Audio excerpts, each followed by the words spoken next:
The third pedagogical rule or of conduct, or the proposal for instruction which can deal with the problems of education, is that a child must be made realize that he or she is being educated for the sake of his or her freedom. اب یہاں ایک بچے کو یہ سمجھانا بہت لازم ہے کہ اسے اس کی فریڈم کے لیے ہی ایجوکیٹ کیا جا رہا ہے. یعنی تعلیم سے آراستہ ایک بچے کو اس لیے کیا جا رہا ہے کہ وہ زیادہ امپاور ہو جائے، اس کو زیادہ قدرت حاصل ہو اپنی آزادی پہ، نہ کہ اس کو یہ احساس دلایا جائے کہ اس کو بندی بنایا جا رہا ہے، اس کو باندھا جا رہا ہے ایک ایسے ماحول میں جہاں وہ نہیں رہنا چاہتا یا نہیں رہنا چاہتی. اب دیکھیے ہمارے اسکولوں کا کچھ مزاج کبھی کبھی ایسا بھی ہو جاتا ہے جس کے اندر ہم بچے کو مقید کر دیتے ہیں، اور ان میں یہ احساس ہو جاتا ہے کہ وہ ایک ٹیمپرری جیل میں جا رہے ہیں جہاں وہ رک جائیں گے، جہاں ان کو ایک طرح سے بیہیو کرنے کا حکم دیا جائے گا جس سے وہ تنگ آنے لگتے ہیں. تو یہاں اساتذہ کے طور پہ ہمارا یہ فرض ہے کہ بچوں کو یہ بتائیں کہ انہیں اس زیور سے آراستہ ان کی آزادی کے لیے کیا جا رہا ہے، نہ کہ ان کو قیدی بنانے کے لیے. اور پھر education would lead to the development of the enlightened universal reason which would eventually free the child of the biasness of the world and enable him to become a free citizen. اب آج کل کے دور میں education میں ایک concept global citizen شپ کا ہے کہ ہم اپنے بارڈرز اور اپنی حدوں سے باہر نکل کے یہ سوچیں کہ ہم اس پوری دنیا کے شہری ہیں، اور پوری دنیا کے جو حقوق ہیں اور جو پلانٹ ہے پورا، اس کے اوپر ہم اس سے شامل ہیں، اس کی ترقی کے لیے، اس کی خوبصورتی کے لیے، اور اس میں سے تمام برائیوں کو ختم کرنے کے لیے.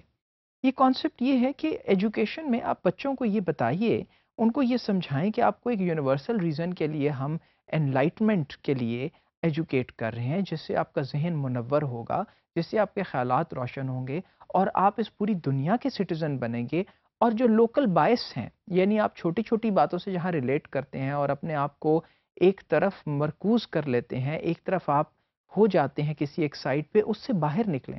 کسی کی سائڈ ٹیکنگ، کسی ایک فرقے کی، کسی ایک ریلیجن کی، کسی ایک نیشن کی نہ کریں، بلکہ پیوری ہیومینٹی، پوری مین کائنڈ اور پوری بنی نوع انسان کے لیے آپ سوچنا شروع کریں. اس کی بہت سی مثالیں موجود ہیں. جس طرح ہم ارتھ ڈے مناتے ہیں، جس طرح ہم پولوشن کے خلاف بچوں کو بتاتے ہیں کہ آپ نے نکلنا اور اپنے دنیا کو بچانا ہے، تو اس میں ان کے ذہن میں یہ بات ڈال دی جاتی ہے یا اس کی ڈیولپمنٹ کی کوشش کی جاتی ہے کہ وہ پوری دنیا کے شہری ہیں اور وہ انلائٹن ہو رہے ہیں کہ یونیورسل ریزن سے.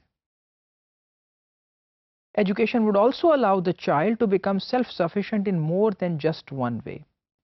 اور ایجوکیشن بچوں کو انلائٹن کرے گی اور سیلف سفیشینٹ کرے گی، یعنی خود مختار کرے گی، اور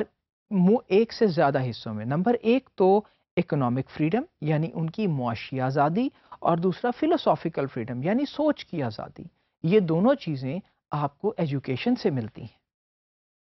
اور پھر آبلیگیشن ٹو یوز فریڈم، بچوں کو یہ انڈرسٹینڈ کرنا ہے کہ وہ اوبلائزڈ ہیں فریڈم کو استعمال کرنے کے لیے. یہ مسٹ ہے کہ وہ فریڈم کا استعمال کریں to gain education in order to attain true freedom. اور وہ جب اس چھوٹی فریڈم کا استعمال کریں گے ایجوکیشن حاصل کرتے ہوئے، تو ان کو یہ پتا ہوگا کہ ہم ٹرو فریڈم، ایک بہت بڑی فریڈم کی طرف جا رہے ہیں. یہ سفر ہمیں لے کے جا رہا ہے ایک بڑے سمندر کی طرف، جو کہ آزادی کا سمندر ہے. اور پھر کینٹ کا یہ بھی کہنا تھا کہ human dignity makes the recognition of that freedom an inherently subjective matter. Kant کا یہ خیال تھا کہ انسان کے اندر ایک ریکگنیشن ہے، ایک خاص قسم کی تعریف ہے، ایک ریکگنیشن، ایک آئیڈینٹیفائی کرنا ہے اس فریڈم کو جو اس کے اندر انہرنٹ ہے، رکھ دی گئی ہے ایز اے سبجیکٹو میٹر. ہر انسان میں مختلف طرح کی وہ فریڈم کو اس کے اندر رکھ دیا گیا ہے، اور وہ اس کے اندر موجود ہے، جس کو صرف سمجھنا، سوچنا اور اسے ابھارنا باقی ہے.